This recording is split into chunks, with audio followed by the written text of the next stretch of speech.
فجر اليوم تم تنفيذ القصاص من الجاني عبد الرحمن دبور في الحادثة الشهيرة في الإسماعيلية.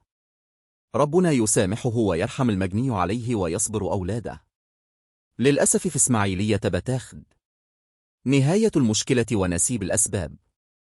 أنا شخصيا ما أعرفش الطرفين، لكنها تكلم عن الواقع.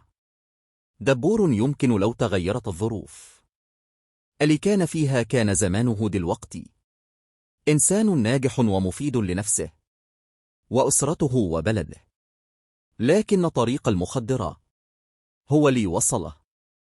لا حبل المشنقة، واحنا أخذنا نهاية المشكلة، وهي جريمة قتل بشعة، ونسينا نشوف الدافع الأصلي اللي بيوزع مخدرة وضيع الشباب راكب عربية فخمة وساكن في فيلا ويمكن يكون عنده مزرعة.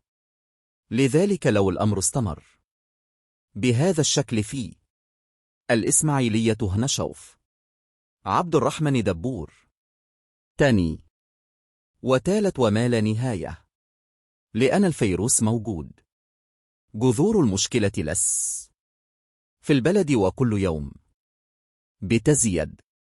متزعلوش من دبور، أزعلوا على حال البلد والدعوى ربنا يحفظكم من اللي جاي.